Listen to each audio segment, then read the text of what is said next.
சர்வதேச மனிதாபிமான மாநாட்டின் ஆலோசனை கூட்டத்தொடர் சுவிட்சர்லாந்தின் ஜெனீவாவில் இன்று ஆரம்பமானது.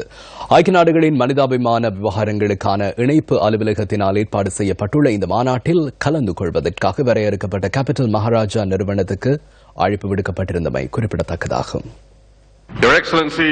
இந்த கூட்டத்தொடர் இன்று ஆரம்பமானதுடன் வரையறுக்கப்பட்ட கேபிட்டல் மகாராஜா நிறுவனத்தின் குழும பணிப்பாளர் ஷெவான் டேனியல் கலந்து கொண்டு கூட்டத்தின் நிகழ்ச்சி ஒருங்கிணைப்பாளர் பொறுப்பினை நிறைவேற்றுகின்றார்.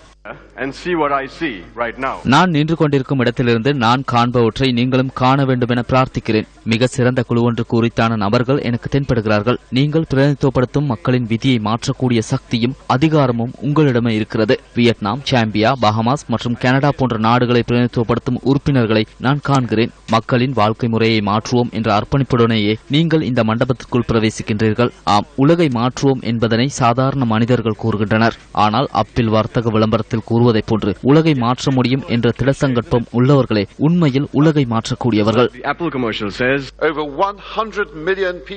இந்த வருடத்தில் மாத்திரம் உலகில் 100 மில்லியனுக்கும் அதிகமான மக்களுக்கு மனிதாபிமான உதவி மற்றும் பாதுகாப்பு தேவைப்படுகிறது. இந்த எண்ணிக்கையை நாடொன்றுடன் ஒப்பிட்டால் உலகின் 12வது நாடாக அது அமையும். மக்களிடையே தாக்கம் செலுத்துகின்ற யுத்தத்தின் பாதிப்புகள், அனர்த்தங்கள், இடம்பெயர்வு, பட்டினி மற்றும் நோய் நிலைமை ஆகியவற்றை ஒழிப்பதற்கும் இயல்பு நிலையை ஏற்படுத்துவதற்கும் நாடாந்தம் ஆயிரக்கணக்கான மக்கள் அர்ப்பணிப்போடு செயற்படுகிறார்கள். இந்த மனிதாபிமான செயற்பாடுகள் முன்னரை விட தற்போது வியாபித்துள்ளன. ஆயினும் மனிதாபிமான உதவிகள் தேவைப்படுவோரின் எண்ணிக்கையும் உயர்வடைந்து வருகிறது. எனவே நாம் தற்போது உரிய நடவடிக்கை மேற்கொள்ளாவிட்டால் எதிர்காலத்தில் இதனைவிட பாரதூரமான நிலைமை ஏற்படலாம் என்பது எமக்கு புலனாகிறது. வறுமையால் வாடும் மக்கள் தொகை, சமத்துவமற்ற மற்றும் முறையற்ற நகரமயமாக்கல் அதிகரித்து வருகிறமையால் இன்று பெருமளவானோர் இயற்கை அச்சுறுத்தல்களை எதிர்நோக்க நேரிடுகிறது. அதேபோன்று காலநிலை மாற்றத்தினால் ஏற்படக்கூடிய உள்ளக இடம்பெயர்வுகளுடன் அதிகரித்து வருகின்ற மன உளைச்சல் காரணமாக சர்வதேச நாடுகளின் எல்லைகள் மீறப்படுகின்றன. அரசியல் தீர்வுகள் இல்லாத நிலையில் நிலையான கொள்கைகளை வகுப்பதற்கு காலதாமதம் ஏற்படுவதோடு ஏற்றுக்கொள்ள முடியாத அளவிற்கு இடம்பெயர்வுகளும் ஏற்படுகின்றன.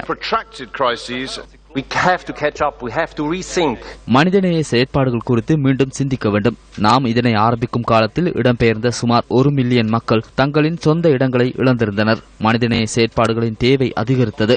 நாம் பல அர்ப்பணிப்புகளை செய்தாலும் அன்பளிப்புகளை செய்தாலும் அது பூர்ணமானதாக எமக்கு தெரியவில்லை. சில சந்தர்ப்பங்களில் இந்த மனிதநேய செயற்பாடுகள் அரசியல் செயற்பாடுகளுக்கு முன்மாதிரியாகும்.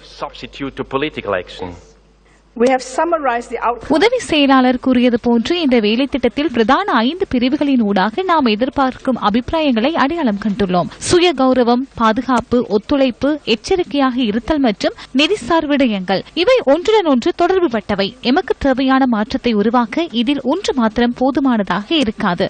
எனினும் இந்த சகலதையும் ஒன்றிணைத்தால் புதிய பாதையில் கால் பதிக்க முடியும். பொறுப்புக்கூறல் தொடர்பான எமது கருத்தை மாற்றிக்கொள்ளுமாறு இந்த முறை கூட்டத்தில் கூறப்படுகின்றது. மக்களின் சுய கௌரவம் காரணமாகவே அது தேவையாக உள்ளது. மனிதநேய செயற்பாடுகளை அரசியல் செயற்பாடுகளின் முன்மாதிரியாக எடுத்துக்காட்டுவதை தவறுங்கள் என்பதுதான் நாம் தொடர்ந்தும் செவிமடுக்கும் விடயமாகும்.